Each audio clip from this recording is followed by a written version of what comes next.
ఈ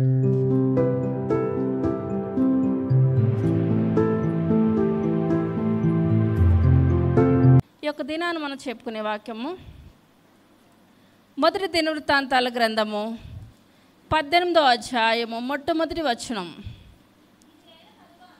ఇది అయిన తరువాత వారిని లోపరిచి వశమున నుండకుండా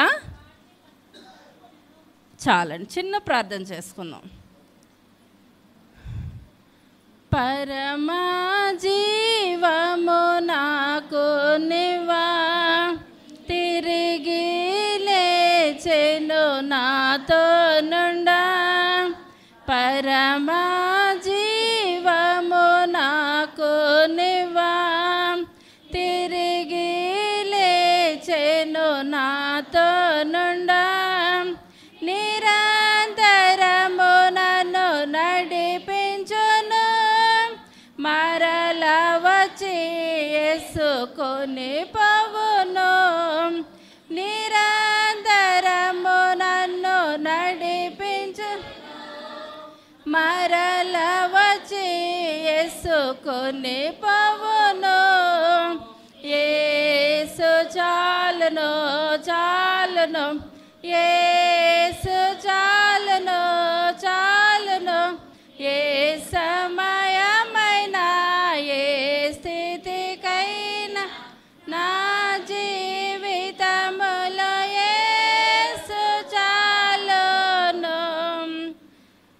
సర్వశక్తి కలిగిన తండ్రి, కృప కలిగిన తండ్రి, దయ కలిగిన నాయన, మీ యొక్క దయ కలిగిన శ్రేష్టమైన నామాన్ని బట్టి ప్రభా లెక్కలేని వందనాలు స్తోత్రాలు స్తుతులు చెల్లించుకుంటున్నాను తండ్రి. అయ్యా యొక్క పునరుద్ధానం నాయన మీ యొక్క సన్నిధిలో మేమందరము ప్రభా మిమ్మల్ని స్తుతించడానికి ఆరాధించడానికి వచ్చిన మమ్మల్ని అందరినీ మీరు దీవించండి నాయన, ఆశీర్వదించండి ప్రభా. అయ్యా మీ ప్రేమ ఎంతో ఉన్నతమైనది ప్రభా. అయ్యా నాయన మేము చెప్పడానికి కూడా నాయన వర్ణించలేము బాబు. అయ్యా మీ యొక్క నాయన కుమారుని లోకంలోనికి నాయన మాకు బహుమానంగా మీరు దయచేశారు తండ్రి. అయ్యా కుమారుని నలగొట్టబడడం నాయన మీకు ఇష్టమైనది ప్రభా. అయ్యా నాయన మీరు చేసిన త్యాగం ముందు నాయన మేము మా త్యాగము మా జీవితం మా బ్రతుకులు ఏమాత్రం సరిపోయినటువంటి కాదు నాయన. అయ్యా మా కొరకు నాయన బాబు, అయ్యా మీ యొక్క రక్తాన్ని మా కొరకు చిందించిన దేవా మీకు వందనాలు చెల్లించుకుంటున్నాను తండ్రి. అయ్యా మేము నిత్యము నాయన మీరు చేసిన మేలు మేము జ్ఞాపకం చేసిన గొప్ప భాగ్యాన్ని దయచేయండి. అయ్యా మా స్థితిలో ప్రారంభం ఎలాగుంటున్నాయో చివరి ఎలాగుంటున్నాయో మేము ఒకసారి గ్రహించే కృపను దయచేయండి నాయన. అయ్యా మేము మరణ పర్యంతరము నాయన మీ యొక్క సన్నిధిలో నమ్మకంగా యథార్థంగా జీవించే గొప్ప భాగ్యాన్ని దయచేయండి నాయన. అయ్యా యొక్క దినాన్ని వాక్యం చెప్పుచుండగా నన్ను మరుగుపరచండి తండ్రి.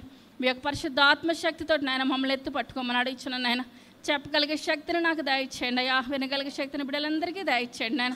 వాక్యానుసారమైన జీవితాలు అందరికీ దయచేయమనని అయ్యా. దుష్టుడు ఏమాత్రం ఏలుబడి చేయకుండా మీ యొక్క రెక్కల చాట్లు మమ్మల్ని అందరినీ భద్రపరచమనని త్వరగా రాబోచున్న యేసయ్య నామం పెట్టి వేడుకొంచున్నాము తండ్రి, ఆమేన్. ఇప్పుడు చదువుకున్న వాక్యం మరలా చదువు. ఇది అయిన తరువాత లోపరిచి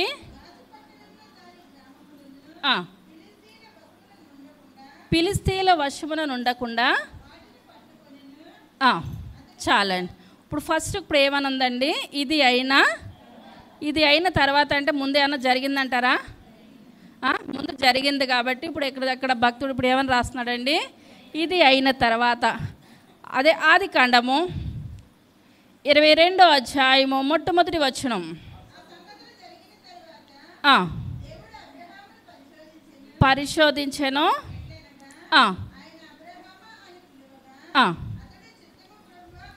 చాలండి. ఇప్పుడు ఆ సంగతులు జరిగిన తర్వాత అంటే ముందు ఏం జరిగింది? ముందు జరిగిన సంగతి ఉన్నది కనుక ఆ సంగతులు జరిగిన తర్వాత అంటే ఇప్పుడు దేవుడు ఎవరిని పరిశోధించాడు? అబ్రహాముని పరిశోధించాడు. పరిశోధించి ఏమంటున్నాడు? నీకు ఒక్కడైనా నీ కుమారుణ్ణి. ఇప్పుడు కుమారుడు కొరకు ఎంత తపస్సు చేశాడండి అబ్రహాము. ఎంతగానో నలిగిపోయాడు దేవుని సన్నిధిలో, గోజాడాడు. చిట్ట చివరికి దేవుడు వృద్ధాప్యమందు కుమారుని ఇచ్చాడు. ఇప్పుడు ఆ కుమారుని కూడా ఇప్పుడు దేవుడు ఏమంటున్నాడు? బలి ఇమ్మంటున్నాడు. ఏమన్నా వెనక్కి తీసాడంటారు అబ్రహాము? ఏమాత్రం కూడా వెనక్కి తీయలేదు. ఇప్పుడు అబ్రహాము వంశంలో నుంచి వస్తున్నారు. మనం చెప్పుకునే వాక్యం దావీదు గారు అనమాట.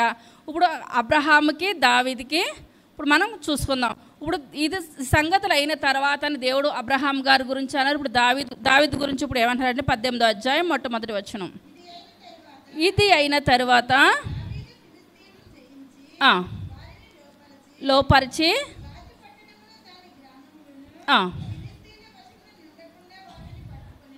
ఇప్పుడు ఏమేమి పట్టుకుంటున్నాడంటే దావీదు ఫిలిష్తీయుల పట్టణాలు పట్టుకుంటున్నాడు. ఇప్పుడు ఫిలిష్తీయుల పట్టణాలు ఎన్నని చెప్పాను చాలాసార్లు, 5 పట్టణాలు అనమాట. ఈ 5 పట్టణాలని ఆ యొక్క దావీదు మహారాజు పట్టుకున్నాడు, యుద్ధంలో గెలిచాడు. ఇప్పుడు యుద్ధంలో గెలిచాడు అనగా కారణం ఏంటంటే ఆ యొక్క దావీదు మహారాజు దేవుని సన్నిధిలో నిత్యము ప్రార్థన చేసేవాడు. ఇప్పుడు దావీదు చేసిన ఏ యుద్ధంలోనూ కూడా ఓటమంటూ దావీదుకి ఏ మాత్రమును కూడా కలగలేదు. ఇప్పుడు 17వ అధ్యాయం మనం చూసుకున్నట్లయితే దావీదు చాలా బలం పొందాడు. ప్రార్థన శక్తితో దావీదు దేవుని సన్నిధిలో జీవించేవాడు. ఇప్పుడు ఏదైనా యుద్ధానికి వెళ్ళాలంటే గదిలోనికి వెళ్ళి ఆయన తలుపు వేసుకొని ప్రార్థన చేసి, మనకి శత్రువు బలం ఎక్కువగా ఉంది, మన బలం తక్కువగా ఉందంటే మనం ఏమి చేయకూడదండి, గదిలోకి వెళ్ళాలి, మనం ప్రార్థన చేయాలి. దేవుడు మనకి ఇచ్చిన 2 ఆయుధాలు, ఒకటి వాక్యము, రెండోది ప్రార్థన. మన వాక్యం చదవాలి, ప్రార్థన చేయాలి, వాక్యం చదవాలి, ప్రార్థన చేయాలి. ఇప్పుడు 2 మన జీవితంలో మన బ్రతుకుల్లో చేసినట్లయితే లోకమంతా ఒకటైనా సరే దేవుడు మన పక్షాన ఉన్నట్లయితే ఆ యుద్ధము యెహోవాదే, ఆ యొక్క విజయం మనకే ఉంటుంది తప్పించి శత్రువుకి ఏమాత్రం కూడా విజయం అన్నది కలగదు అంటే ఇప్పుడు మనం ఎవరి కొరకు ఎదురు చూడాలండి? దేవుని కొరకు. ఇప్పుడు ఆయుధాలు ఏనని చెప్పాను? 2, ఒకటి ప్రార్థన, వాక్యం.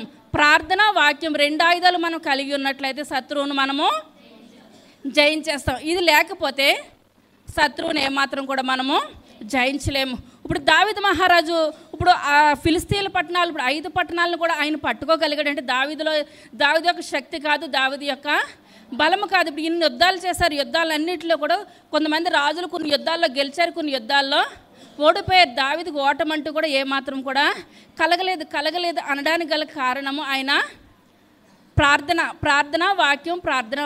మన జీవితంలో కూడా ఈ 2 ఉన్నట్లయితే ప్రతి చోట కూడా దేవుడు మనకు గొప్ప విజయాన్ని, దావీదుకు అనుగ్రహించిన విజయాన్ని దేవుడు మనకి కూడా దయచేస్తాడు. ఇప్పుడు ఇక్కడ పట్టణాలన్నీ పట్టుకుంటున్నాడు అనమాట. 2వ వచనం 18:2.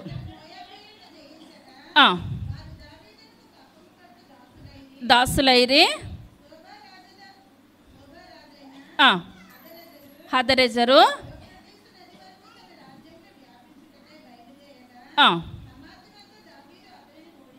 హమాతునతో ఇప్పుడు ఎవరిని ఓడించాడంటే అండి దావీదు 1000 రథములను, 7,000 గుర్రపు రౌతులను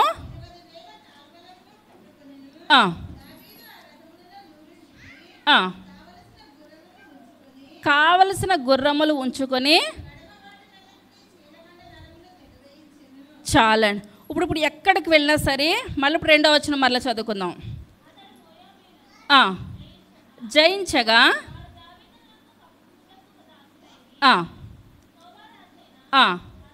హదరెజరు ఎఫ్రటీసు నది వరకు బయలుదేరగా, ఇప్పుడు దావీదు ఇప్పుడు ఎక్కడికి వెళ్ళినా శత్రువులను ఓడించేస్తున్నాడు. అంటే ఓడించేస్తుంటే ప్రతి రాజు ఇప్పుడు దావీదుకి ఏం చేస్తున్నారు? కప్పమ్మ కడుతున్నారు, పన్ను కడుతున్నారు అనమాట. ఎక్కడికి వెళ్ళినా గొప్ప విజయము దావీదుకి దేవుడు దయచేస్తుండగా అక్కడ ఆ శత్రువులందరూ చనిపోతున్నారు. శత్రువులు చనిపోయినప్పుడు అక్కడ ఏం మిగిలిపోతున్నాయండి? గుర్రాలు మిగిలిపోతున్నాయి. ఇప్పుడు రాజులు యుద్ధానికి వచ్చి గుర్రాలంటే ఆషామాష గుర్రాలు అయితే ఎంత మాత్రం కూడా కాదు. అక్కడ వాళ్ళందరూ కూడా హతులైపోతున్నారు, గుర్రాలు మిగిలిపోతుంటే ఆ గుర్రాల్లో కొన్ని గుర్రాలు, ఒక 100 గుర్రాలు అయితే దావీదు ఉంచుకొని మిగిలిన వాటికి ఏం చేస్తున్నాడంటే అండి చీల మండలు తెగ నరికేస్తున్నాడు అనమాట. ఏ యుద్ధానికి ఆ గుర్రాలు వెళ్లకుండా చీల మండలు తెగ నరికేస్తున్నాడు. ఆ 100 గుర్రాలు మాత్రమే దావీదు ఉంచుకున్నాడు. కీర్తనల గ్రంథము 33వ అధ్యాయము 17వ వచనం. గుర్రములు అక్కరకు రావు,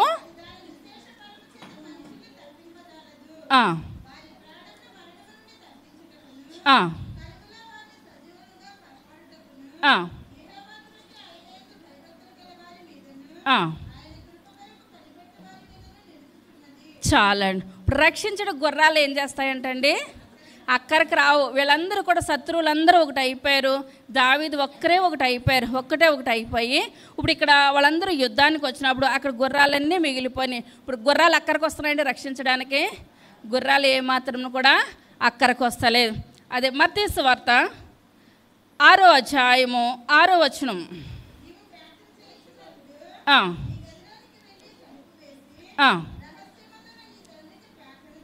ప్రార్థన చేయము,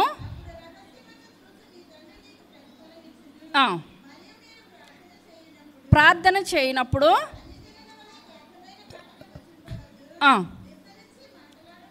విస్తరించి మాట్లాడటం వలన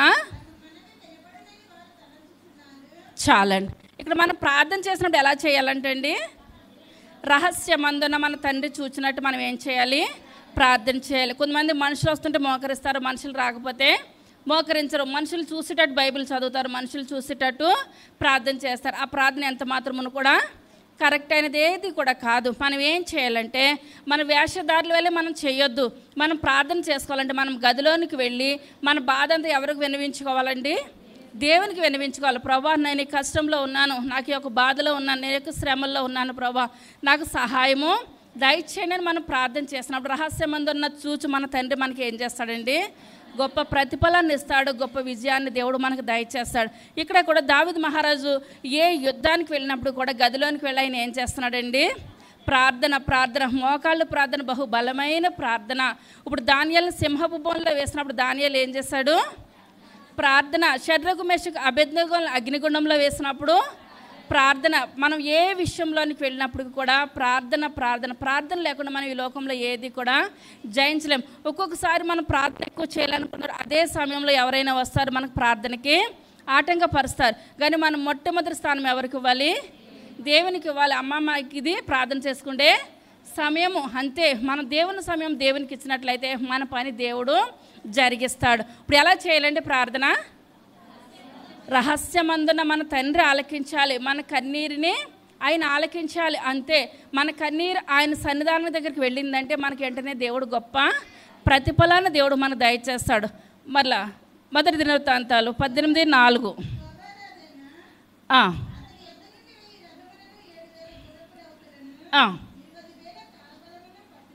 పట్టుకొనెను,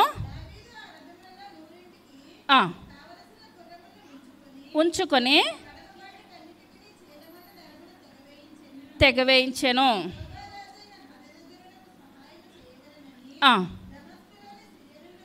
సిరియనులు రాగా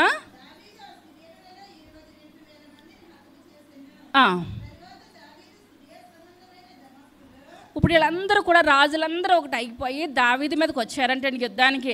దావీదు ఇప్పుడు ఒంటరిగా పోరాడుతున్నారు. వారిలో ఒంటరి అయిన వాడు 1000 మంది అగును, ఎన్నిక లేని వారు బలమైన జనమగును. ఇప్పుడు వీళ్ళందరూ కలిసి ఇప్పుడు ఎవరి మీదకి వస్తున్నారండి యుద్ధానికి? దావీదు మీదకి యుద్ధానికి వస్తున్నాడు. ఇప్పుడు దావీదు మీదకి యుద్ధానికి వస్తూ ఉంటుంటే దావీదు ఇప్పుడు ఎంతమందిని చంపాడండి? అక్కడ 22,000 మందిని ఒక్కడే చంపేస్తాడు. కీర్తనల గ్రంథము 20వ అధ్యాయము 7వ వచనం. కొందరు రథములను బట్టి కొందరు గుర్రములను బట్టి అతిశయపడుదురు. మనం ఎలా పడాలంటే అండి, దేవుడైన యెహోవా నామమును. ఇప్పుడు ఇక్కడ వచ్చిన రాజులందరూ కూడా దేన్ని బట్టి అతిశయపడుతున్నారు? కొందరు గుర్రాలను బట్టి అతిశయపడుతున్నారు, కొంతమంది రథములు బట్టి అతిశయపడుతున్నారు. గుర్రాలు బట్టి రథాలు బట్టి అతిశయపడిన వాళ్ళందరూ కూడా ఏమైపోయారు? గుర్రాలు విడిచిపెట్టేసి ప్రాణాలే కోల్పోయారు. ఇక్కడ దావీదు మహారాజు అంటున్నాడు, కొందరు గుర్రాలను బట్టి రథాలు బట్టి అతిశయిస్తారు, మనమైతే మన దేవుడైన యెహోవా నామమును బట్టి అతిశయించాలి. మనం ఈ లోకంలో నేను ఇన్ని గంటలు ప్రార్థన చేశాను, నేను ఇన్ని గంటలు వాక్యం చదివాను, మన దేవుని సన్నిధిలో జీవించిన దాన్ని బట్టి మనం అతిశయించాలి. కానీ ఆ యొక్క లోకాన్ని బట్టి, లోకాశలను బట్టి, దేన్ని బట్టి కూడా మనం అతిశయించదు. మనం ఈ లోకంలోనికి ఒంటరిగానే వస్తాము, ఒంటరిగానే వెళ్ళిపోతాం. మనం ఏమీ పట్టుకురాము, తీసుకొచ్చి వచ్చేటప్పుడు వెళ్ళిపోయేటప్పుడు ఏది కూడా పట్టుకొని వెళ్ళిపోం. మన వెనకాల వెళ్ళిపోయేటప్పుడు మన యొక్క సాక్ష్యం అనమాట, మంచి సాక్ష్యం మనకు కావాలి. ఆ సాక్ష్యాన్ని బట్టి దేవుడు మనకి గొప్ప అక్కడ విజయాన్ని దయచేస్తాడు. పరలోక రాజ్యంలో ఆయన దూతల ముందు మనల్ని ఏం చేస్తాడండి? నిలబెట్టాలని ఈ లోకంలో మంచి సాక్ష్యం కావాలి. మనకున్న ఆ యొక్క ఆస్తిపాస్తులను బట్టి మనం అతిశయించొద్దు, మనకున్న దేనిని బట్టి కూడా మనం అతిశయించొద్దు. ఇప్పుడు వీళ్ళందరూ కూడా రాజులందరూ కూడా గుర్రాలను బట్టి అతిశయించారు, రథాలను బట్టి అతిశయించారు. కానీ దావీదు మహారాజు గుర్రాలు లేవా? దావీదుకి ఉన్నాయి, అన్నీ ఉన్నాయి. ఆ గుర్రాలని ఆయన ఏం చేశాడు? దావీదు చీలమండలు తెగ నరికించేశాడు. నాయన మీరు ఇచ్చిన బలము నాకు కావాలి. అందువల్లంటే 17వ అధ్యాయంలో, దాని ముందు మీరు చదవద్దు కానీ ఇంటికి వెళ్ళి చదువుకోండి. అక్కడ 1 దినవృత్తాంతాలు 17:1 ఇక్కడ చదవద్దాను. ఇప్పుడు దావీదు ఇప్పుడు ఏం చేస్తున్నాడంటే, ఇప్పుడు నాతాను ప్రవక్త వచ్చినప్పుడు ప్రతి విషయంలోనూ కూడా నేను దేవునికి నేనేం చేస్తున్నాను అని ప్రార్థన చేస్తున్నాడు దావీదు. ప్రార్థన చేస్తూ ఉంటుంటే దావీదుకు ఒక మంచి ఆలోచన వచ్చింది. అయ్యా, నేను ఒకానొక స్థితిలో గొర్రెలు కాసుకుండి అక్కడ ఎండకెండి వానకు తడిచి దాన్ని మంచు నా నెత్తి మీద పడింది. భయంకరమైన స్థితిలో ఉండి నా జీవితాన్ని నన్ను ఇక్కడ రాజు కింద చేశారు నాయన. ఒక ఉన్నతమైన స్థితిలో నేనున్నాను, కానీ మీకేమి లేదు, ఒక మందిరం లేదు. ఎందువల్లంటే ఆ 10 ఆజ్ఞలు గల పలకలో, మన్నా గల పాత్ర, అహరోను చిగురించిన కర్ర, ఈ పెట్టడానికి ఒక మందిరం అంటూ ఏది కూడా లేదు ప్రభా. ఒక మందిరాన్ని కట్టాలని ఒక మంచి నిర్ణయం. అప్పుడు దేవుడు కూడా దావీదుకి చెప్పలేదు నాకు మందిరం కట్టాలని. దావీదుకి ఒక మంచి ఆలోచన కలిగింది. మనకు కూడా ఒక మంచి ఆలోచన కలగాలి. దేవుని సన్నిధానానికి వచ్చిన కానించి దేవుడు నాకు ఏమిచ్చాడు, ఇదే కాదు, నువ్వు దేవునికి ఏమిస్తున్నావు అనుకోవాలండి. ఒక్కసారైనా మనము, నేను దేవునికి ఏమిస్తున్నాను? అయ్యా, నాకు ఆయుష్ ఇచ్చావు, ఆరోగ్యం ఇచ్చావు, రోజుకి 24 గంటల సమయాన్ని ఇస్తున్నావు. ఆ 24 గంటల సమయంలో నేను సెల్ ఫోన్కి ఎంత ఇస్తున్నాను, మీకు ఎంత ఇస్తున్నాను? అసలు నేను దినదినము వాక్యాన్ని చదువుతున్నానా లేదా? రోజు వాక్యం చదవమని చెప్పని ఎంతమంది చదువుతున్నారండి? చప్పట్లు కొడదాం. మనం ఏం చేయాలి? వాక్యాన్ని చదవాలి. మనకు శ్రమలు వస్తున్నాయి, కష్టాలు వస్తున్నాయనంటే మనకి రావా? మరి దావీదు ఏం చేస్తున్నాడంటే దినదినము వాక్యం చదువుతున్నాడు, ప్రార్థన చేస్తున్నాడు. మన వాక్యం 2 ఉండాలి. ఏ ఒక్కటి లేకపోయినా కష్టమే మన జీవితంలో. ఇప్పుడు అన్నం తిని నీళ్లు తాగకపోతే తింటామంటారా? ఇప్పుడు నీళ్లు తాగేసి అన్నం లేకపోతే ఉంటామంటారా? 2 కావాలి మనకు బ్రతకడానికి. ఆహారం, నీరు ఎంత అవసరమో వాక్యము, ప్రార్థన కూడా మన నిజ జీవితంలో అంత అవసరం. కానీ ఇక్కడ దావీదు మహారాజు దేవుని కొరకు నేను ఏం చేయాలి, ఇదే ఆశ. మనం పడుకునేటప్పుడు ఒకసారి మనం ఆలోచించుకోవాలి. యేసయ్యా, ఈ యొక్క దినాన్ని 24 గంటల సమయం నాకు ఇచ్చావు కదా నాయన. ఉదయం లేచిన కానించి మీకు ఎన్ని గంటలు నేను ప్రార్థన చేశాను ఒక్కసారి లెక్కేసుకుంటే అది లెక్కకి మనకి వచ్చేస్తుంది. దాన్ని బట్టి మనం దేవుని సన్నిధిలో ఎంతవరకు మనము దీవించబడుతున్నామా, ఆశీర్వదించబడుతున్నామా? 2 గంటలు వస్తుందా, 3 గంటలు వస్తుందా, 5 నిమిషాలు వస్తుందా, 1 సెకండ్ వస్తుందా? కొంతమందికి తండ్రి నాయన అంటే అయిపోయింది ప్రార్థన. మన దీవులు కూడా అలాగే ఉంటాయి. ఎంత పిండికి అంత రొట్టె. మనం ఎంత ప్రార్థన చేస్తే మన కుటుంబాలు, మన జీవితాలు కూడా అంత ఆశీర్వదించబడతాయి. దావీదుకు ఒక మంచి ఆలోచన వచ్చి మందిరాన్ని కట్టాలనుకున్నప్పుడు ఆ యొక్క ప్రవక్త వచ్చినప్పుడు, నాతాను ప్రవక్తతోటి కడతానని చెప్పినప్పుడు చాలాసార్లు చెప్పిన ఈ వాక్యం, నాతాను ప్రవక్త నీకు మంచి ఆలోచనే కదా దేవునికి మందిరాన్ని నువ్వు కట్టేయని చెప్పినప్పుడు ఇంటికి వెళ్ళిన తర్వాత నాతాను ప్రవక్తతో దేవుడు మాట్లాడుతున్నాడు. నాతాను, నన్ను ఏమన్నా నువ్వు అడిగావా? దావీదు అడిగాడా? నువ్వు అడిగావా? ఇద్దరు కూడా అడగలేదు. ఆ మందిరాన్ని దావీదు కట్టడానికి ఎంత మాత్రం కూడా వీరలేదు. దావీదు యొక్క చేతులు రక్తంతో నిండి ఉన్నాయి. తన కుమారుడు ఆ యొక్క మందిరాన్ని కడతాడని చెప్పినప్పుడు మళ్ళీ తెల్లవారంగానే మళ్ళీ ఏం చేశాడు? నాతాను ప్రవక్త దావీదు దగ్గరికి వచ్చాడు. దావీదు దగ్గరికి వచ్చి, అయ్యా దావీదా, దేవుడు రాత్ర నాతో మాట్లాడి మందిరాన్ని నువ్వు కట్టాలనుకుంటున్నావు కదా, నీ చేతితోటి మందిరాన్ని దేవుడు కట్టించుకోడంట. ఒకసారి మనం ఏదన్నా మంచిగా వంట చేస్తామనుకోండి, ఎవరికైనా పెట్టాము, చాలా కష్టపడ్డాం, ప్రయాసపడ్డాం, పెట్టిన తర్వాత మంచిగా ఉన్నా లేకపోయినా బాగుందనంటే సంతోషిస్తాం. కానీ ఏం బాగుంది అని అంటే రెండో రోజు అవకాశం లేదు. కానీ ఇక్కడ ఒక్కసారి నాతాను ప్రవక్త వచ్చి కుదరదని చెప్పినప్పుడు దావీదు ఏంటంటే ప్రతిదీ సరి చేసుకునేవాడంట. నాలో లోపం ఉన్నది కనుక దేవుడు నన్ను వద్దని అన్నాడు. ఇప్పుడు ఏంటంటే వాక్యం ఒకవైపు నుంచి ఖండించేస్తుంది, ఒకవైపు నుంచి సరి చేసేస్తుంది. ఖండించినప్పుడు మనం ఏం చేసుకోవాలి? సరి చేసుకోవాలి. ఎందువల్లంటే దేవుని యొక్క వాక్యము గర్దిస్తుంది, బుద్ధి చెప్తుంది, అన్నీ కూడా దేవుని వాక్యంలోనే ఉన్నాయి. అప్పుడు దావీదు అనుకున్నాడు, అయితే నన్ను అది కట్టొద్దని చెప్పాడు, దేవునికి నేను ప్రార్థన చేయను, దేవుని సన్నిధికి రాను అని అనలేదు. అవును ప్రభా, నా చేతులు ఎలాగున్నాయి? రక్తంతో నిండి ఉన్నాయి, నన్ను సరి చేసుకుంటాను. మరలో ఒక మాట అన్నాడు, నీ గర్భాన్ని పుట్టినా నీ కుమారుడు ద్వారా మందిరాన్ని కట్టేస్తానని చెప్పినప్పుడు, అయ్యా నేను కట్టిన ఒకటే, నా కుమారుడు కట్టిన ఒకటే, కానీ అన్నీ నేను ఏం చేస్తాను, మందిరానికి నేను సిద్ధపరుస్తాను. ఇప్పుడు సిద్ధపరుస్తానని 17 అధ్యాయంలో లాస్ట్కి వచ్చేటప్పటికి ఇప్పుడు దేవుడు అంటున్నాడు, నీ యొక్క దీపాన్ని నేను వెలిగిస్తాను, నీ దీపం అంతకంతకు విస్తరింప చేస్తానంటే దావీదు ఎంత ప్రార్థన చేస్తాడంటే, అయ్యా నా కుమారుడు మందిరాన్ని కడతానంటున్నాడు, నేను చేసింది తప్పు, నన్ను వద్దన్నావు, చాలు నాయన మీకు వందనాలు అని ప్రార్థనలో కన్నీరు కార్చి ఆయన బలపడ్డాడు.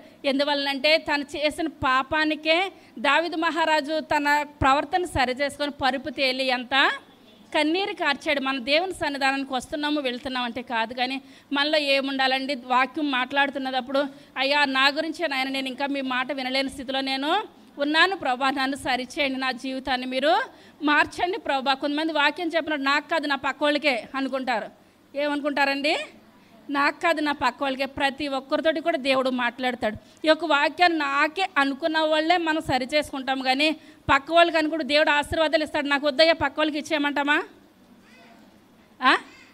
ఆశీర్వాదాలు మనం ఎలా తీసుకుంటామో వాక్యం ఖండిస్తున్నప్పుడు ప్రభా నేను సరి చేసుకుంటాను నాయన, నేను సరి చేసుకుంటాను చెప్పే వాళ్ళకి వర్తిస్తుంది, వినే వాళ్ళకి కూడా వర్తిస్తుంది. పరిశుద్ధాత్మ తండ్రి అందరికీ సమానంగా దేవుడు మాట్లాడుతూ ఉంటాడు. కానీ 17 అధ్యాయంలో చాలా కన్నీరు కార్చాడు దావీదు.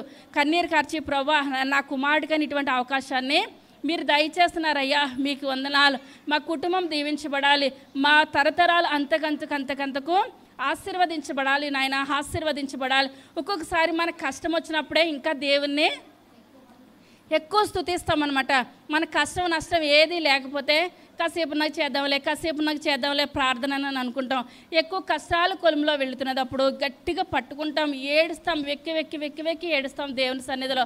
ప్రభా నాకు సహాయము దయచేయండి, మీరే చేయాలి, మీరు తప్పించి లోకంలో ఎవరి వలన కూడా సాధ్యం కాదని ప్రార్థన చేస్తాం. ఒక్కసారి ఆ యొక్క దావీదును వద్దనేసరికి దావీదు అప్పటి వరకు ఉన్న బలం కన్నా ఇప్పుడు ఎక్కువ బలం పొందేస్తాడు అన్నమాట. 17 అధ్యాయంలో ఎక్కువ బలం పొందుకున్నాడు, ఎక్కువ శక్తిని పొందుకొని ప్రభా మీ యొక్క మందిరము కట్టబడాలి, మా కుటుంబంలో నా కుమారుడు ద్వారా నాయన మీరు కట్టేస్తున్నారు నాయన, మీకు వందనాలు అని ఇప్పుడు ఆ బలము చేత ఇప్పుడు ఏం చేస్తాడండి దావీదు, ఫిలిష్తీయులందరినీ కూడా ఓడించేశాడు. ఇప్పుడు 22,000 మంది వచ్చినప్పుడు దావీదు ఒక్కడే అయిపోయాడు, మిగిలిన వాళ్ళందరూ కూడా ఒకటి అయిపోయారు. ఎందువల్ల అంటే దావీదు మీద యుద్ధానికి రావడం అంటే ఆషామాష అయితే ఎంత మాత్రం కూడా కాదు. కానీ 17 అధ్యాయంలో మీరు ఇంటికి వెళ్ళి చదవండి. దావీదు అంటున్నాడు, ప్రభా నేను ఎంతటి వాడినయ్యా, మనుషులతో మాట్లాడినట్టు నువ్వు ఎలా మాట్లాడుతున్నావు, నాతో మాట్లాడుతున్నావు ప్రభా. మోషేతో ముఖాముఖిగా మాట్లాడాడు, ఇప్పుడు దావీదుతో కూడా దావీదుతో ఈ రకంగా మాట్లాడుతున్నా కూడా ప్రవక్తలు ఏమన్నా చెప్తే ఆయన ఏం చేస్తున్నాడండి, సరి చేసుకుంటున్నాడు. నాతాను ప్రవక్త వచ్చినప్పుడు ఆయన ఏం చేస్తాడు, సరి చేసుకున్నాడు. దేవుడు నాకు చెప్పలేదు నీకు చెప్పాడని ఏమన్నా అన్నాడా దావీదు? ఏమీ అనలేదు. మనం ఏం చేయాలంటే ప్రతి మాటలను మనం ఏం చేసుకోవాలండి, సరి చేసుకోవాలి. ఆ సరి చేసుకునే స్వభావం ఎవరిలో ఉన్నది?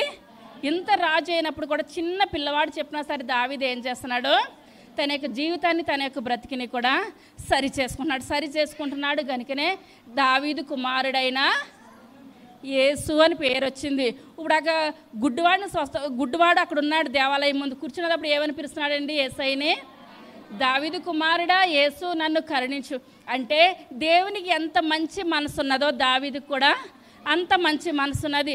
దావీదు యేసయ్య సంతానము కాబట్టి మనకు కూడా ఎలా ఉండాలండి, అటువంటి మంచి మనసు దావీదు కలిగి ఉన్న మనసు మనము కూడా ఈ లోకంలో కలిగి ఉండాలి. మళ్ళీ వాక్యంలోనికి వచ్చేద్దాం. 18:6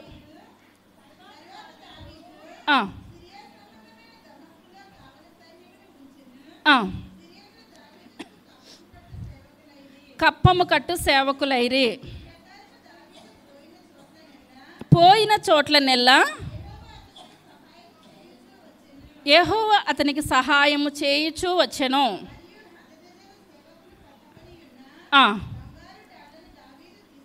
బంగారు డాళ్లను దావీదు తీసుకొని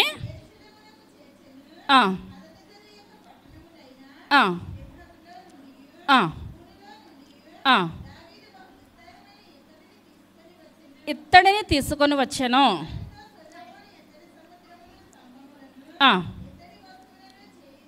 చేయించెను.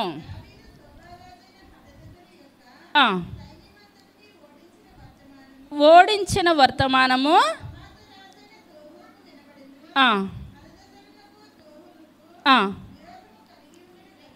చాలండి. ఇప్పుడు దావీదు ప్రతి యుద్ధంలోని గెలిచి ఇప్పుడు అక్కడ ముందు ఏం పట్టుకొచ్చాడండి? ఇత్తడిని, బంగారాన్ని, వెండిని, ఇవన్నీ పట్టుకొని వస్తున్నాడు. ఇప్పుడు ఇక్కడ ఇత్తడిని పట్టుకొని వచ్చాడు.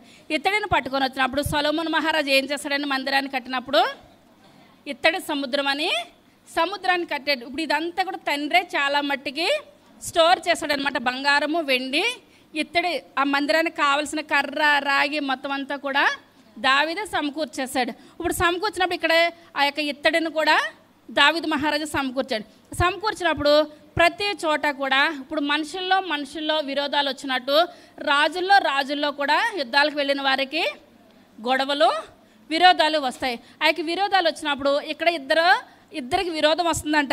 ఆ యొక్క వచనంలో ఎవరెవరికిని? హాదరెజర్కిని, తోహుకిని. వీళ్ళిద్దరికి కూడా ఎప్పుడు కూడా పడతలేదనమాట. ఇప్పుడు అతను ఓడిపోతే ఇతను సంతోషిస్తున్నాడు, ఇతను ఓడిపోతే అతను సంతోషిస్తున్నాడు. ఇప్పుడు వీళ్ళిద్దరూ కూడా ముందు మంచిగానే ఉండేవారు. మంచిగానే ఉన్న తర్వాత రాను వీళ్ళిద్దరికి ఏమొచ్చేస్తుంది? విరోధం వచ్చేస్తుంది. ఎవరెవరికిని? హాదరెజర్కిని, తోహుకిని. వీళ్ళిద్దరికి విరోధం వచ్చినప్పుడు ఇప్పుడు దావీదు ఇప్పుడు ఎవరితోటి వెళ్తున్నాడు యుద్ధానికి? హదరెజర్తోటి వెళ్తున్నాడు. ఎవరితోటి వెళ్తున్నాడండి? హదరెజర్తోటి యుద్ధానికి వెళ్తున్నాడు. దావీదుకిని, హదరెజర్కిని యుద్ధం జరుగుతుంది. యుద్ధం జరుగుతున్నప్పుడు ఆ యొక్క యుద్ధంలో ఇప్పుడు ఎవరు గెలుస్తారు? మీరే చెప్పేయాలి. దావీదే గెలుస్తాడు. ఇప్పుడు దావీదు గెలిచి తిరిగి వచ్చేస్తున్నప్పుడు శత్రువుకి ఏమనిపిస్తుంది? ఇప్పుడు తోహుకి ఏమనిపించింది? సంతోషం. ఇప్పుడు ఎందువల్లనంటే ఇప్పుడు వాళ్ళిద్దరికి కూడా విరోధము గనుక ఇప్పుడు ఎలాగా హదరెజర్ని తోహు ఓడించలేకపోతున్నాడు కనుక ఇప్పుడు ఎవరు వచ్చారు? దావీదు వచ్చాడు.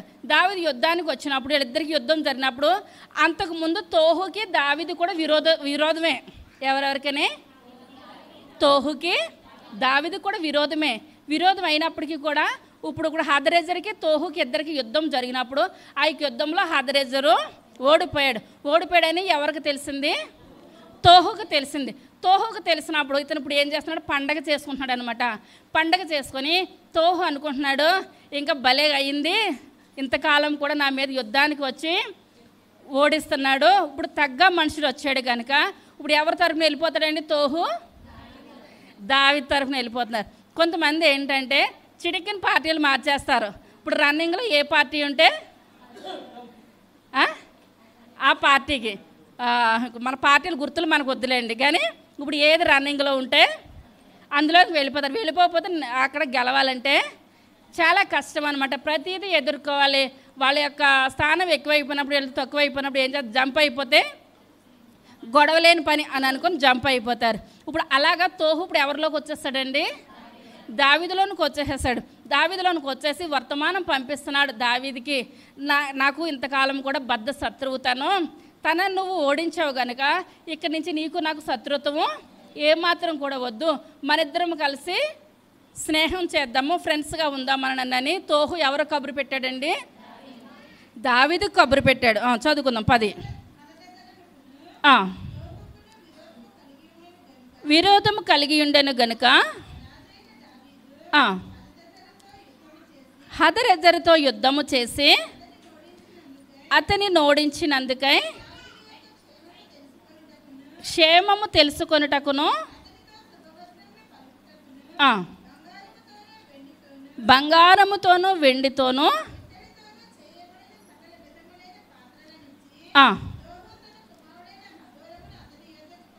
చాలండి. ఇప్పుడు ఏమేమి ఇచ్చేస్తాడండి యుద్ధంలో దావీదు గెలిచాడని? ఒక రాజు బంగారము, వెండి, ఇత్తడి, ఇంకోటి ఇచ్చేస్తాడు, చదవాలి. తన కుమారుడి పేరు ఏంటండి? అదోరముని ఇచ్చేసాడంట. ఇప్పుడు గెలిచాడు, తన శత్రువుని ఓడించేశాడు, దావీదు గెలిచాడు. ఇప్పుడు గెలిచినందుకు ఇప్పుడు ఇతనికి ఏమైనా సంబంధం ఉందా యుద్ధంలో? సంబంధం లేదు. అయినా సంతోషంతో ఇప్పుడు ఏం చేస్తున్నాడు? ఎవరైనా మంచిగా పాటలు పాడారనుకోండి, కొంతమంది ఏం చేస్తారు? గిఫ్ట్లు ఇస్తారు. ఇప్పుడు మంచిగా వాక్యం చెప్తే గిఫ్ట్లు ఇస్తారు. ఏదైనా వాళ్ళ యొక్క ప్రేరేపణ బట్టి వాళ్ళకి సంతోషం కలుగుతారు. సంతోషం కలిగి ఏం చేస్తారు? బహుమానాలు ఇస్తారు. ఇక్కడ కూడా దావీదుకి బంగారం ఇచ్చాడు, వెండి ఇచ్చాడు, ఇత్తడి ఇచ్చాడు. ఇంతటితోటి ఊరుకోలేదు. తన కుమారుని ఏం చేస్తున్నాడంటే, ఇటువంటి మంచి మనిషితో నా కుమారుడు స్నేహం చేస్తే నా కుమారుడు జీవితం ఏం బాగుంటుంది, దీవించబడుతుంది, ఆశీర్వదించబడుతుంది. మంచి వాళ్ళతో స్నేహం చేస్తే, తల్లిదండ్రులు మంచి పిల్లలతో స్నేహం చేస్తారని ఎక్కడికైనా బయటికి వెళ్తే ఏమనుకుంటారు,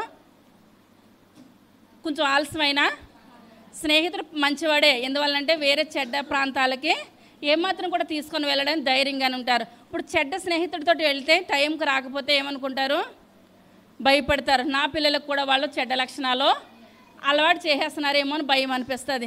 కానీ ఇప్పుడు దావీదు, ఇంత మంచి దావీదు ఇప్పుడు తన స్నేహం చేయడానికి చూస్తున్నాడు, ప్లస్ ఇప్పుడు ఏం చేస్తున్నాడు, తన కుమారుని కూడా దావీదు వెళ్ళిన చోట్లల్లా కూడా నా కుమారుని నీతోటి స్నేహానికి పంపించింది, స్నేహం చేయాలి అని అనుకుంటున్నాడు అనమాట. అదే 1 కొరింథీయులకు రాసిన పత్రిక 12వ అధ్యాయము 2వ వచనం ఉన్నప్పుడు, మోగ విగ్రహములను ఆరాధించుటకు మీకు తెలియను,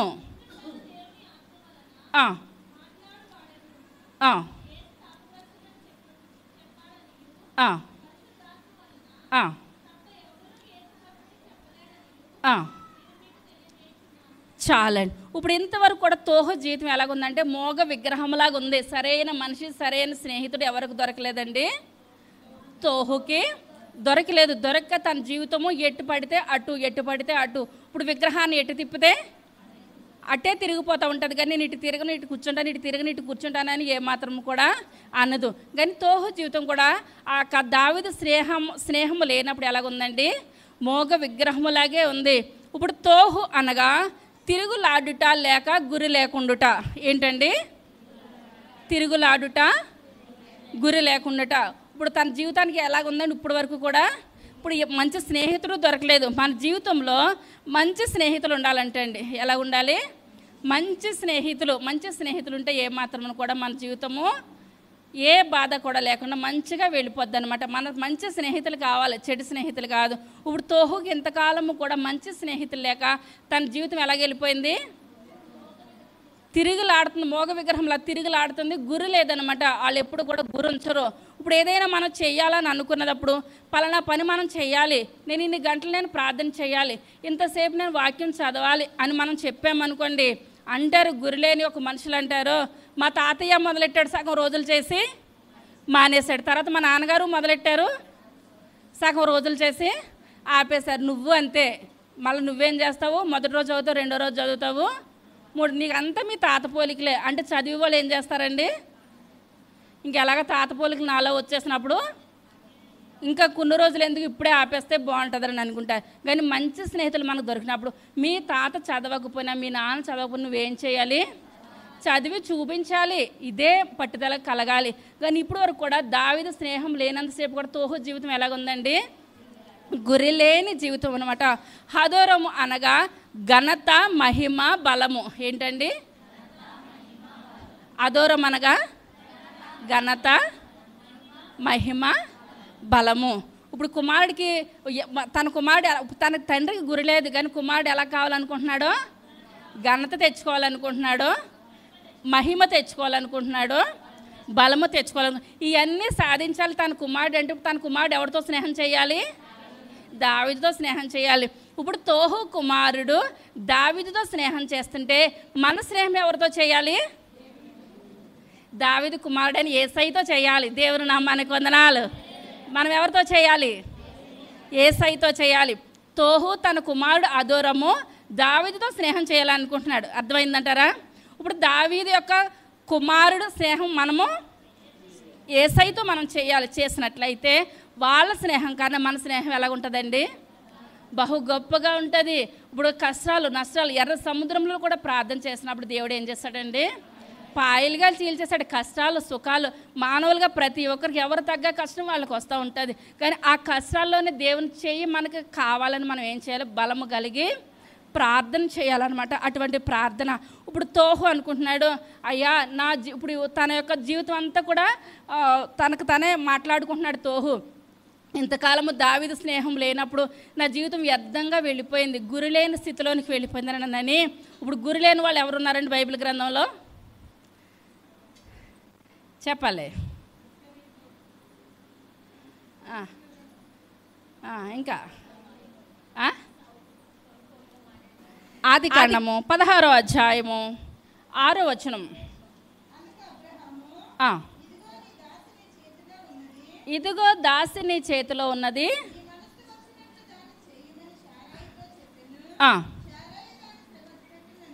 శ్రమ పెట్టినందున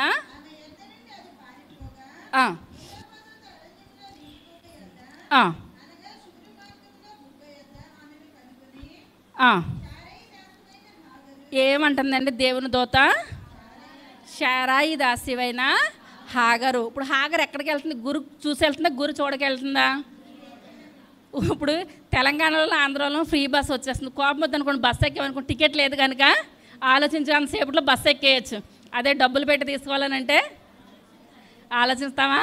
ఇప్పుడు టికెట్ లేదు కనుక నిద్రపోయినా మళ్ళీ రిటర్న్ వచ్చేస్తున్నారు అనమాట. అటు టికెట్ లేదు, ఇటు టికెట్ లేదు. మొన్న మా పిల్లలు కోటి వెళ్ళారు పని మీద, వెళ్తే అక్కడ దిగడానికి లేదంట, బస్సు వర్షం వర్షం వర్షం అంట. మళ్ళీ రిటర్న్ బస్సు మీద వచ్చేసారు. ఎందువల్లంటే గురుండదు. అదే బాధ్యత ఉంటే టికెట్ పెట్టుకొని వెళ్తే వర్షాన్నైనా దిగి వెళ్ళిన పని చేసుకొని మరలా వస్తారు. ఇప్పుడు ఏంటంటే కావాలంటే రెండో రోజు వెళ్తారు, వెళ్తే ఏం పోయింది, అంతేనంటారా? ఇప్పుడు మనం దేవుని జీవితంలో దేవుని సన్నిధానికి ఏదో ఆదివారంగా దేవుని సన్నిధికి వెళ్ళాలి అని గురి లేని జీవితంలో మనం రావద్దు. గురి కలిగి రావాలి. ఎలా రావాలండి? వచ్చాము, ఒట్టు గుండెలతో వచ్చాము, ఏమి నేర్చుకున్నాము, ఏమి మన మనసులో పెట్టుకున్నాము, ఏమి సరి చేసుకున్నాము. మనకి ఎలాగ ఉండాలండి? గురి కలిగి ఉండాలి. తోహు అంటే గురి లేని జీవితం. రాజే కానీ తన జీవితానికి ఏమి లేదు, గురి లేదు. ఇప్పుడు ఇక్కడ చూసినట్లయితే హాగరు, దేవుడు అంటున్నాడు అబ్రహామా నీకు సంతానాన్ని దయచేస్తాను అంటున్నాడు, కానీ ఆలస్యం అవుతుంది. ఆలస్యమైనప్పుడు శారా ఏం చేస్తుందండి? హాగర్ని అబ్రహాం చేతికి ఇచ్చినప్పుడు ఆమెకు దేవుడు వెంటనే గర్భాన్ని తెరిచాడు. అప్పటి వరకు కూడా నా యొక్క యజమానురాలు అన్నది ఆ యొక్క హాగరు. ఎప్పుడైతే గర్భం వచ్చిందో ఇప్పుడు శారా ఎలా కనపడుతుందండి? హాగరు దృష్టికి నీచురాలి కింద కనపడుతుంది. ఎప్పుడైతే నీచురాలి కింద కనపడుతుందో ఆ శారా గారికి బాధ అనిపించి తన భర్తకు చెప్పినప్పుడు తన భర్త అంటున్నాడు, నీ చేతిలో ఉన్నది కదా, నీకు నచ్చినట్టు నువ్వు తిడతావు కొడతావు, ఏదైనా నీ ఇష్టమే, నా చేతిలో ఏది లేదని చెప్పినప్పుడు శారాయి కూడా కొంచెం ఆమెను కష్టపెట్టినప్పుడు ఇంక తట్టుకోలేక ఇప్పుడు ఈమె ఏం చేస్తుంది? గురి లేని స్థితిలోనికి వెళ్ళిపోతుంది కానీ తన జీవితాన్ని సరి చేసుకుంటలేదు. ఎలాగ వెళ్తుందండి? గురి లేని జీవితంలో వెళ్తుంది కానీ తన జీవితాన్ని సరి చేసుకుంటలేదు. సరి చేసుకోలేని స్థితిలో ఉన్నదప్పుడు ఇప్పుడు ఎవరు వచ్చారండి అక్కడికి? దేవుని దూతనగా పాత నిబంధనలో దేవుడే అక్కడికి వచ్చి హాగరు అని పిలవట్లేదు. అక్కడ ఒక పోస్ట్ వచ్చేస్తుంది. హాగర్కి ఏమంటున్నాడండి దేవుడు? శారాయి దాసి అయినా హాగరు అంటే ఇంకా మండిపోదా? వచ్చేస్తుందా కోపం? కానీ ఇక్కడ కోపం వస్తే కుదరదు. ఎందువల్లంటే గమ్యం లేదు, గురి లేదు. మన జీవితంలో గురి లేదు, గమ్యం లేనప్పుడు దేవునికే స్థానం ఇవ్వాలి. అక్కడ సాతానికి ఎంత మాత్రమని కూడా స్థానం ఇవ్వద్దు. దేవుడు అంటున్నాడు శారాయి దాసివైనా హాగరు అన్నదప్పుడు ఈమెకు కోపం రావట్లేదు. ఎందువల్లనంటే బయటకు వచ్చేస్తుంది కనుక గమ్యం లేని స్థితి, గురి లేని స్థితి. అప్పుడు చెప్పినప్పుడు దేవుని దూత అంటుంది, నువ్వు మరలా నీ యజమానురాల దగ్గరికి వెళ్ళు, నువ్వు అణిగి ఉండు. నీ జీవితం ఏంటి, నీ స్థితి ఏంటి, నీ స్థితిని బట్టి నువ్వేం చేయాలి, అణిగి ఉండమని చెప్పినప్పుడు మళ్ళీ ఎక్కడికి వెళ్ళిందండి? మళ్ళీ వెనక్కి వెళ్ళిపోయింది. కానీ హాగరు అబ్రహాము భార్య అని చెప్పాడా దేవుడు? శారాయి దాసివైనా హాగరు. ఇప్పుడు అన్నది నీ గురి లేని జీవితం కదా, నువ్వు మళ్ళీ వెంటనే నువ్వు తిరిగి వెనక్కి వెళ్ళిపోయి నీ జీవితాన్ని, నీ బ్రతుకును సరి చేసుకో. నువ్వు ఏ స్థితిలో ఉన్నావు? పనిమని స్థితిలో ఉన్నావు. ఇప్పుడు నీ యొక్క కుమారుడికి తల్లివయ్యావు, కానీ నీ సంతానం ద్వారా నేను ఈ లోకంలోనికి రాను. ఎందువల్లనంటే ఆ యొక్క అబ్రహాము శారాను ఒక్క మాట కూడా అనకూడదు. ఎందువల్లంటే దేవునికి తల్లి. ఎవరండి? దేవునికి తల్లి. ఆమె గర్భంలో నుంచి ఎవరు రావాలి? యేసయ్య రావాలి.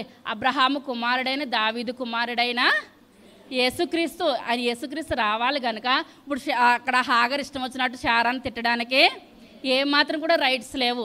ఇప్పుడు అలా తిట్టింది కనుక ఇప్పుడు దేవునికి కోపం వచ్చింది. దేవునికి కోపం వచ్చినప్పుడు గురులేని స్థితిలో వెళ్ళిపోయినప్పుడు తన జీవితాన్ని ఆమె ఏం చేసుకుందండి? మరలా దేవుడు కూడా నన్ను ఏమంటున్నాడో శారాయి దాసైన హాగర్ ఇప్పుడు అంత స్పష్టంగా బైబిల్ గ్రంథంలో రాయబడి ఉన్నది. ఇప్పుడు ఇక్కడ తోహుకు గుర్తుకొస్తుంది, అయ్యా నేను కూడా గురిలేని స్థితిలో నేను ఎలా వెళ్తున్నానో గమ్యం లేని స్థితిలో వెళుతున్నాను, గురి లేని స్థితిలో నేను వెళుతున్నాను. కానీ ఇటువంటి గురి లేని స్థితిలో వెళ్ళినప్పుడు అనుకుంటున్నాడు తోహు, నాకు ఒక మంచి స్నేహితుడి లోకంలో దొరికాడు, నాకు ఒక మంచి స్నేహితుడు దొరికాడు. ఆ మంచి స్నేహితునితోటి తన స్నేహం చేయడమే కాకుండా తన కుమారుని కూడా ఇప్పుడు ఏం చేస్తాడండి, దావీదుతోటి స్నేహం చేయడానికి తను పంపించాడనమాట. పిలిపిలికి రాసిన పత్రిక 3వ అధ్యాయము 14వ వచనం. పిలుపునకు కలుగు బహుమానము పొందవలెనని చాలండి. ఇప్పుడు పౌలు గారు ముందు ఏమాత్రం కూడా గురిలేని జీవితాన్ని జీవించాడు. దేవుణ్ణి అన్న, దేవుడు మాటలన్నా కూడా చాలా దూరంగా ఉన్నాడు. దేవుని బిడ్డలను చాలా హింసించాడు. ఆ హింసించినప్పుడు ఆ సౌలు పౌలుగా మారాడు అనమాట. ఎప్పుడైతే ముందు స్థితి గురి లేదు పౌలు గారికి, తర్వాత గురి కలిగింది. గురి కలిగి జీవించడం మరలా తప్పుకున్నాడు అంటారా పక్కకే? ఏమాత్రం కూడా తప్పుకోలేదు. ప్రతి కష్టంలోనూ నష్టంలోను ప్రతి విషయంలోనూ కూడా ప్రభువా నువ్వు నాకుండగా ఈ లోకంలో ఏది ఇది కూడా నాకు అక్కర్లేదు అని దేవుని పిలుపు నాకు కలిగిన బహుమానం. కానీ ఈ లోకంలో రాజు అని అనిపించుకొనట ఏది కూడా మంచిది కాదని అనుకున్నాడు. చివరి వరకు కూడా గురి కలిగి నేను గురి యొద్దకు పరిగెట్టాలి ఇది ఒక్కటే అనుకున్నాడు. కానీ తోహు కూడా అనుకున్నాడు, అయ్యా నాకు ఇంత మంచి స్నేహితుడు నాకు ఇంత కాలానికి దొరికాడు, ఇప్పుడు కూడా నా జీవితానికి ఇటువంటి మంచి స్నేహితుడు లేకపోతే నా జీవితానికి ఏమి లేదు, గురి ఏమాత్రం కూడా లేదు అని దేవుని స్తుతిస్తున్నాడు, దేవుని ఆరాధిస్తున్నాడు. దావీదు స్నేహం పొందుకున్నాడు కనుకనే జీవగ్రంథంలో ఆయన పేరు లెక్కించబడింది. లేకపోతే ఏమాత్రం కూడా జీవగ్రంథంలో ఆయన పేరు లెక్కించబడేది అయితే ఎంత మాత్రమును కూడా కానే కాదు. తర్వాత యెషయా గ్రంథము 55వ అధ్యాయము 3వ వచనం. చెవి యొగ్గి నా యొద్దకు రండి, వినిన ఎడల మీరు బ్రతుకుదురు.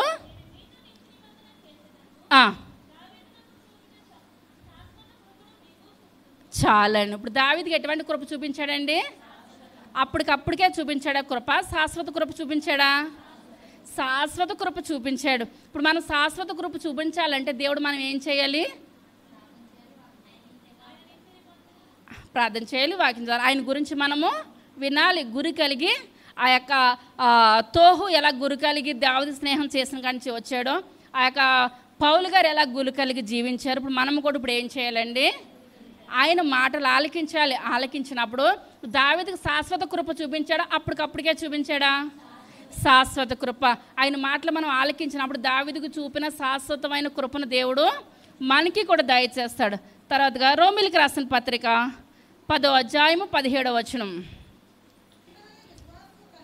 వినుట వలన విశ్వాసము కలుగును. చాలండి. ఇప్పుడు వినటం వలన విశ్వాసం కలిగినంటే ఉదయం లేచిన కానీ టీవీ చెప్తుంది, సెల్ ఫోన్ చెప్తుంది, ఆ మాటలు వినటం వల్ల విశ్వాసం వస్తుందా? ఏ మాత్రం కూడా కాదు. దేని వలన వస్తుందంటండి? క్రీస్తుని గూర్చిన మాటను బట్టి. ఇప్పుడు యేసై మాటను బట్టి మనకి ఏమొస్తుందని వినటం వలన విశ్వాసం కలుగుతుంది. ఇప్పుడు మనం ప్రార్థన చేసుకోవాలి ఎత్తిపెట్టి, ప్రభా అయ్యా వాళ్ళు మా పితరులు నీ స్నేహం కోరారు ప్రభా, మేము దావీదు కుమారుడైన యేసయ్య నీ స్నేహం మేము కోరాలి అనగా మీ మాటలు మేము వినగలిగే కృపను మాకు దయచేయండి. మీ మాటలే వినాలి, లోకంలో మాటలు ఏమాత్రం కూడా వద్దు ప్రభా. మనం ఏం చేయాలండి? ప్రార్థన చేయాలి. తర్వాతగా 1 సమూయేలు గ్రంథము 18వ అధ్యాయము 1వ వచనం.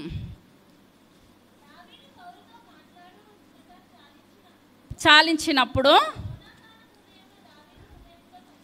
యోనాతాను హృదయము దావీదు హృదయముతో కలిసిపోయాను, ప్రాణ స్నేహితునిగా భావించుకొని అతనిని ప్రేమించాను. ఇప్పుడు ముందు మనం చూసుకున్నట్లయితే చదవద్దు కానీ సమయం లేదు.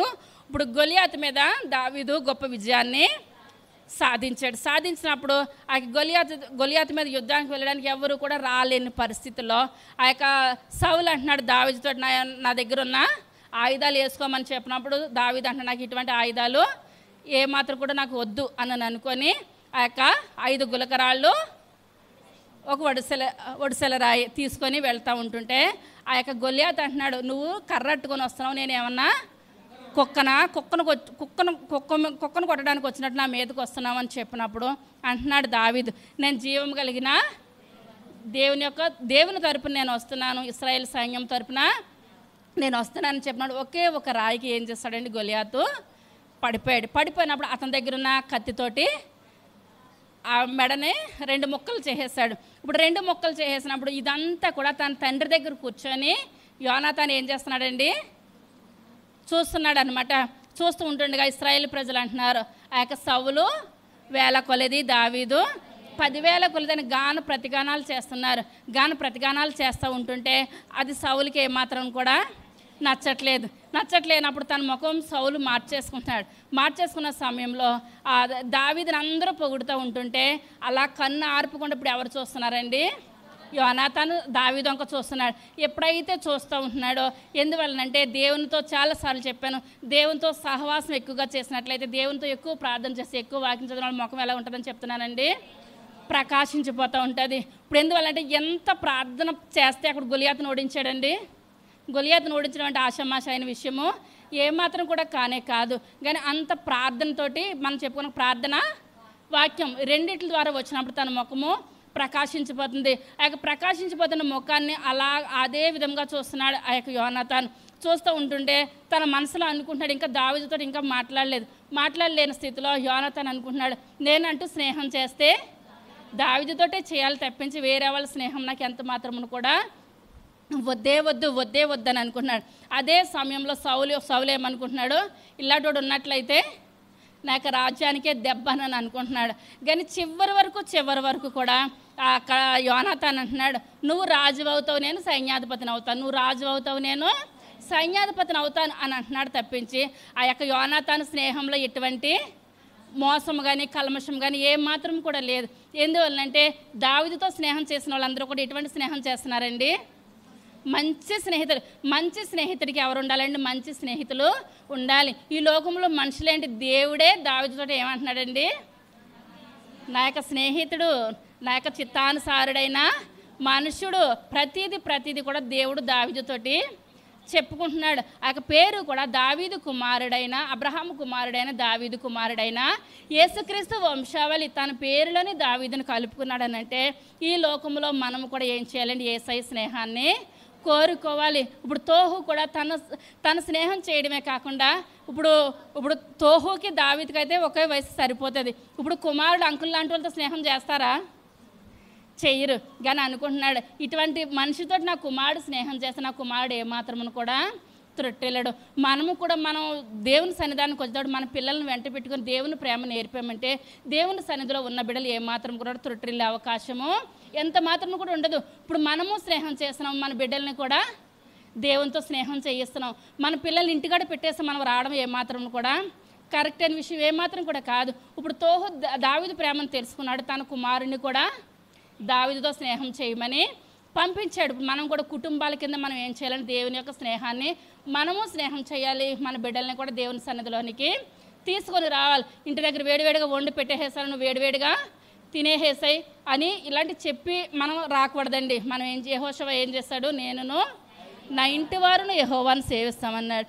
అలాగ మనము కూడా చేయాలి. ఇప్పుడు దావీదుతో ఎంతమంది యథార్థంగా చేస్తున్నారండి స్నేహము, యోనాతాను చేశాడు, తోహు చేశాడు, తోహు యొక్క కుమారుడు అదోరము కూడా దావీదుతో స్నేహం చేశాడు. చివరిదిగా కీర్తనల గ్రంథము 2వ అధ్యాయము 12వ వచనం, ఆయన కోపము త్వరగా రగులుకొనును, కుమారుని ముద్దు పెట్టుకొనిడి. చాలండి. ఇప్పుడు మనం కుమారుడు యేసుక్రీస్తుని మనం ఏం చేయాలి, ముద్దు పెట్టుకోవాలి. ముద్దు పెట్టుకోకపోతే ఆయన ఏం చేస్తాడంటండి, కోపపడతాడంటండి. ఇప్పుడు దావీదు దేవునితో స్నేహం చేశాడు, దేవుడు దావీదును ముద్దు పెట్టుకున్నాడు, దావీదు దేవుణ్ణి ముద్దు పెట్టుకున్నాడు. మనం ఇప్పుడు ఎవరితో స్నేహం చేయాలండి, యేసుక్రీస్తు, దావీదు కుమారుడైన యేసుక్రీస్తు స్నేహం చేసినప్పుడు మనం ఎవరిని ముద్దు పెట్టుకోవాలి, యేసుక్రీస్తుని ముద్దు పెట్టుకున్నట్లయితే దేవుడు మనల్ని తన అరిచేతిలో మనల్ని ఎత్తు పట్టుకుంటాడు. ముదిమి వచ్చే వరకు కూడా ఆయన ఎత్తు పట్టుకుంటాడు. దేవుని చేతిలో మనం ఉన్నట్లయితే మన జీవితాలు, మన బ్రతుకులు ఏ మాత్రం కూడా త్రుట్టిల్లే అవకాశము ఎంత మాత్రం కూడా లేవు. దేవుడు అంటున్నాడు, యెహెజ్కేలుతో ఇశ్రాయేల్ ప్రజల దగ్గరికి వెళ్ళినప్పుడు వాళ్ళ మాట వినే మనుషులు ఏమాత్రం కూడా కాదు యెహెజ్కేలు అని చెప్పినప్పుడు యెహెజ్కేలు గారు ప్రతిదానికి సిద్ధపడి ఇశ్రాయేల్ ప్రజల దగ్గరికి వెళ్ళారు. వాళ్ళ మాట విన్నారా, ఏమాత్రం కూడా వినరు. ఇప్పుడు మనం కూడా దేవుని సన్నిధానికి వస్తున్నాము, ఉన్నాము, కూర్చున్నాము, విన్నాము అని అంటే ఆ ఇశ్రాయేల్ ప్రజలకు మనం కూడా మాట వినే వాళ్ళమా వినలేని వాళ్ళమా మనకు మనం ఒకసారి పరీక్ష చేసుకోవాలి. మనం ప్రతి మాట కూడా ప్రభా తోహు ఇప్పుడు ఎవరితో స్నేహం చేశాడు?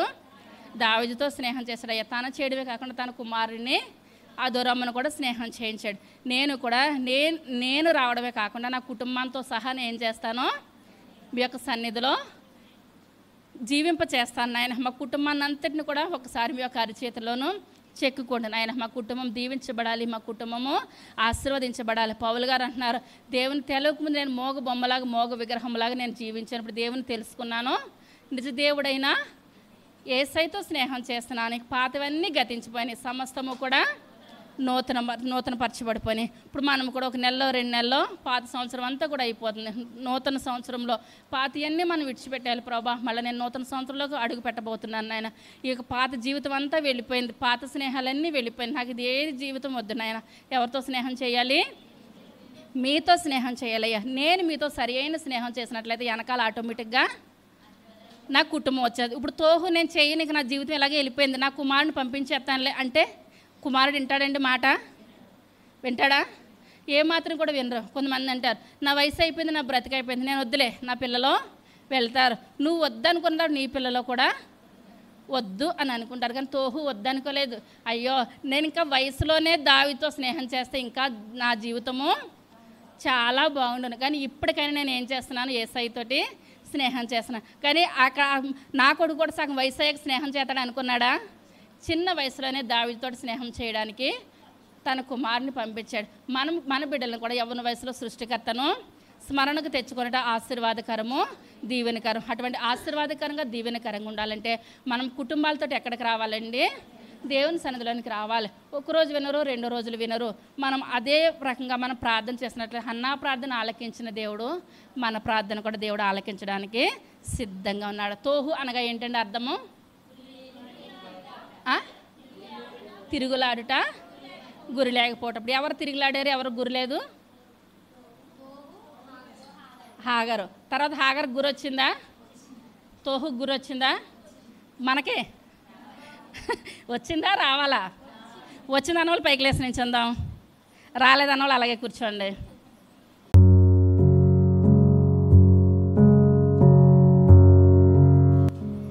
సర్వశక్తి కలిగిన తండ్రి, కృప కలిగిన తండ్రి, దయ కలిగిన నాయన, మీ యొక్క దయ కలిగిన శ్రేష్టమైన నామాన్ని బట్టి ప్రభా లెక్కలేని వందనాలు స్తోత్రాలు చెల్లించుకుంటున్నాను తండ్రి. అయ్యా నాయన బాబుతో దావీదు స్నేహాన్ని కోరుకున్నాడు ప్రభా. తన కుమారుడైన అదోరమును కూడా నాయన మీతో స్నేహం చేయించడానికి ప్రభా, నాయన దావీదు వెంట నడిపించడానికి నాయన అయ్యా తోహు ఎంతో ఇష్టపడ్డాడు నాయన. అందుని బట్టి మీకు వందనాలు చెల్లించుకుంటున్నాను తండ్రి.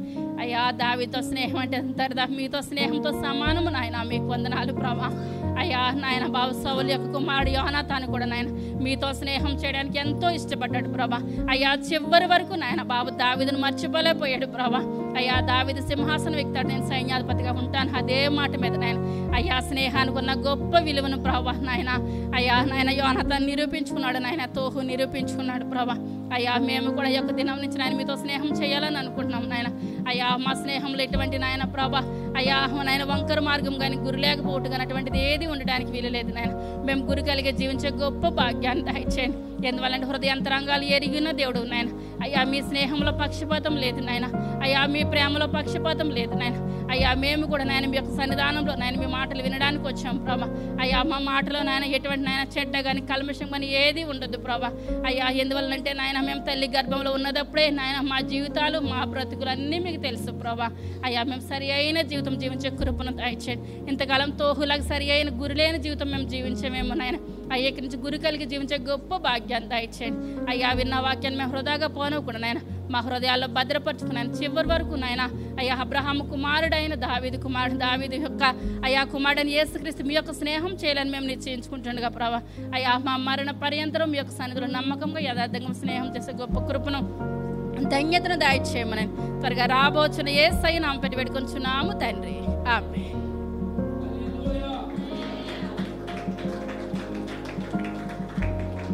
వందనాలండి.